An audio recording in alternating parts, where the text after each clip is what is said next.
और आप चर्चा में हैं, मुख्यमंत्री भी आपको बधाई दे रहे हैं और आपने सच में बहुत बड़ी उपलब्धि हासिल की है। अब आप मुझे बताइए कि एनडीए का एग्जाम, आर्मी की बातें, ये सब कहां से आया पहले दिमाग में, या फैमिली बैकग्राउंड है? नहीं मैम, ये इनिशियली मैम पहले दिमाग में जब आया जब मैं अपने गांव गया था, और मैंने अपने गांव में जब हम शहीदों के स्मारक देखते हैं ना, और फिर जब लगता है कि हाँ, अगर मेरे गांव से भी इतने पैरा एसएफ में रह चुके हैं और यानी इतने शहीद अगर मेरे गांव से भी हैं, तो मैं भी क्यों ना अपना जीवन देश के लिए क्यों ना समर्पित करूं। बड़ी खूबसूरत बात कही आपने। अच्छा, हम अब ये समझना चाहेंगे, स्पेशली 2 से 3 साल में बच्चे इतना डिस्टर्ब हुए हैं, फोकस उनका इतना डिरेल हुआ है, सोशल मीडिया के युग में है हम। फोकस कैसे किया, कैसे तैयारी की? अभी 12th का एग्जाम आपने दिया, पैरेलली आप एनडीए की तैयारी कर रहे थे, तो वो कैसे मैनेज किया आपने? अब मैं बस यही कहूंगा कि अगर आप में डेडिकेशन है और अगर आप आर्म फोर्सेस ज्वाइन करना चाहते हैं, तो ऑब्वियसली आप मेच्योर तो हो गई, और as a mature person obviously आप अपनी आदतों पे, अपनी जो भी आपकी हैबिट्स हैं उन पे ऑब्वियसली आपका कंट्रोल रहता ही है। क्योंकि अगर आप इतना एक मेच्योर डिसीजन लेना चाह रहे हैं कि आपको फोर्सेस ज्वाइन करनी है और आप लोगों को लीड करना चाह रहे हैं, तो वो चीजें ऑब्वियसली नेचुरली हो जाती हैं, उसमें सच कोई इशू नहीं आता है। वो धीरे धीरे, यानी अगर देश सेवा का जुनून है तो ये चीजें नेचुरली हट जाती है रास्ते से, डिस्ट्रैक्शंस अपने आप हट जाती हैं। ये अच्छी बात बताई आपने। अच्छा, फैमिली के बारे में बताइए थोड़ा सा। फैमिली में कौन कौन है, फैमिली का सपोर्ट कैसा है, फैमिली का बैकग्राउंड क्या है, थोड़ा सा बताइए हमें। मैम, मेरे फादर फाइनेंस मैनेजर है मानेसर में, एएसके ऑटोमोटिव्स में, और मेरी मम्मी मैथ्स टीचर है एक स्कूल में, प्राइवेट स्कूल में, माउंट स्कूल में। और मैम, मेरे दादा रिटायर्ड गवर्नमेंट स्कूल के प्रिंसिपल हैं, और मेरी दादी रिटायर्ड पीटीआई है गवर्नमेंट स्कूल से। तो एक अच्छा इन्वायरमेंट मिला आपको इसकी तैयारी के लिए और फोकस रहने के लिए। Yes ma'am, and ma'am I am the only son of my parents, no brothers and sisters. नहीं, बट आप सबके बेटे हो गए, अब तो सब कहेंगे कि हमारे पास अनुराग जैसा बेटा होना चाहिए, तो ये भी बहुत अच्छी चीज़ है। अच्छा, आप खाली टाइम में क्या करते हैं? मैम, खाली टाइम मैम आपके पास होता ही नहीं। जब आप एक चीज के लिए डेडिकेट हो जाते हो, तो आपके पास हर टाइम कुछ ना कुछ करने के लिए होता है जिससे आप अपने आप को डेवलप कर सको। और यानी यही कहा जा सकता है कि आर्म फोर्सेस की प्रिपरेशन एक over a period of time होती है, जहां आप पूरी एक लाइफ अपनी चेंज करना चाहते हो, तो आपकी लाइफ का बिहेवियर ही चेंज होता है। वहां फिर हम उसे फ्री टाइम नहीं भूलते, यानी हर एक टाइम जब मैं लोगों से भी इंटरेक्ट कर रहा हूँ, तो वो भी शायद मेरी कहीं ना कहीं डेवलपमेंट का ही पार्ट होता है। ये तो आज सच कुछ फ्री टाइम नहीं, बात पूरी कीजिए अपनी। इस बार मैम, तो आज सच कुछ फ्री टाइम नहीं होता है, यानी जो भी टाइम होता है हमारी लाइफ में, वो कहीं ना कुछ तो डेवलपमेंट करके ही जाता है। हाँ, जो भी मेरे पास एक्स्ट्रा टाइम बचता है उसे मैं अपनी फिजिकल फिटनेस में इन्वेस्ट कर देती हूँ। जैसे अगर कुछ क्या करते हैं आप फिजिकल फिटनेस के लिए? फिजिकल फिटनेस में मैम रनिंग होती है, तो यानी अगर मेरे पास ज्यादा फ्री टाइम है तो उस दिन मैं फिजिकल फिटनेस के लिए थोड़ा और ज्यादा 1 स्टेप अहेड चला जाता हूँ।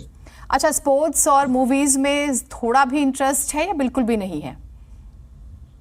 हाँ मैम, है मैम, क्योंकि स्पोर्ट्स और मूवीज के बिना शायद आपकी ओवरऑल डेवलपमेंट नहीं हो सकती। स्पोर्ट्स तो ऑब्वियसली एक इंटीग्रल पार्ट है, यानी आर्म फोर्सेस अगर कोई भी ज्वाइन करना चाहते हो तो स्पोर्ट्स के बिना तो कैसे यानी आर्म फोर्सेस में जाने की सोच सकते। तो लास्ट मूवी कौन सी देखी आपने? लास्ट मूवी या फिर उसके अलावा कोई ऐसी मूवी जो बहुत इंस्पायर करती हो? थोड़ा सा भी लो फील किया तो ठीक है, अभी एक बार देख लेते हैं, शायद एनर्जी आ जाए या एकदम से चीजें चेंज हो जाए।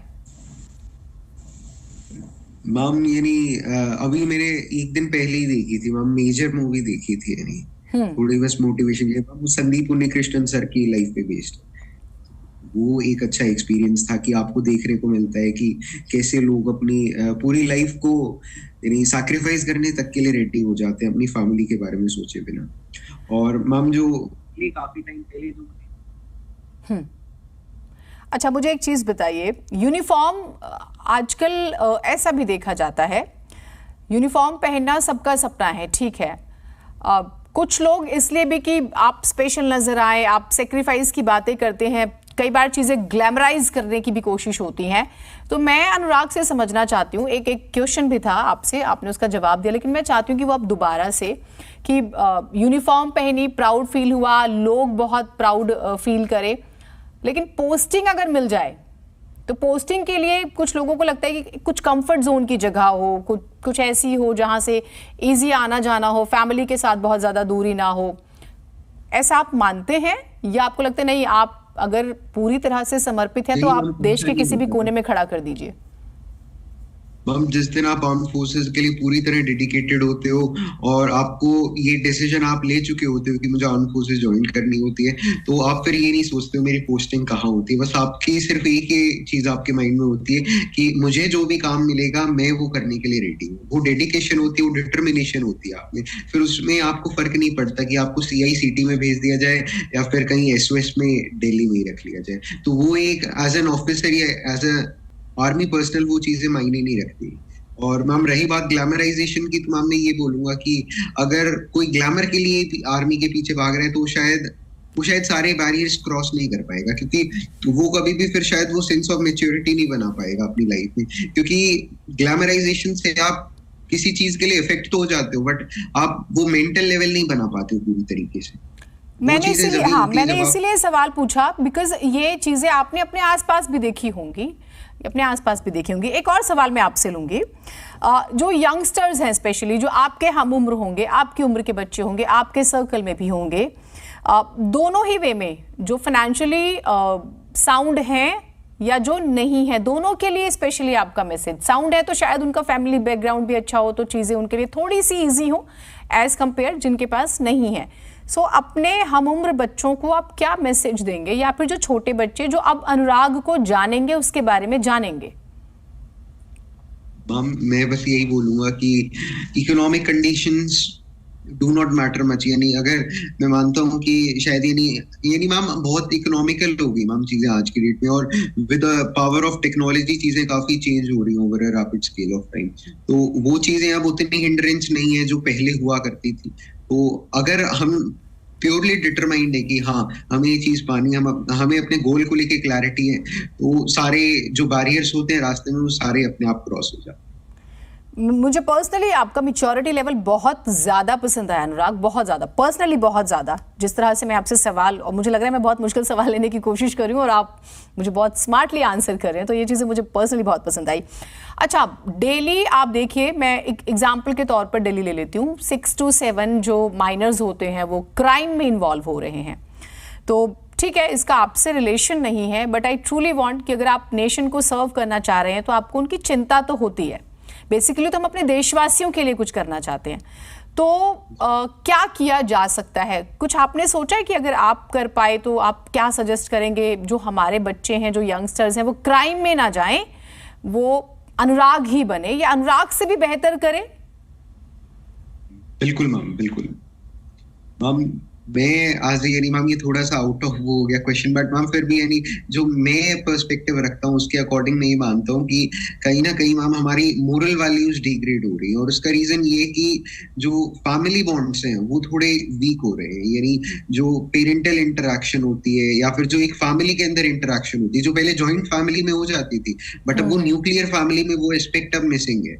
तो वो कहीं ना कहीं होता है कि हम पूरी तरीके से मैच्योर नहीं हो पाते इमोशनली। जो आज के यंगस्टर्स हैं जो 6-7 पे, वो कहीं ना कहीं वो हिंड्रेंस फेस करते हैं। अब उसकी वजह से क्या होता है कि टेक्नोलॉजी तो है उनके पास, तो वो किसी और चीज से एक्सपोजर पाने की कोशिश करते हैं जो कहीं ना कहीं इमेच्योर होता है, और वो इमेच्योर टेंडेंसी फिर आगे चल के takes a form of crime and all.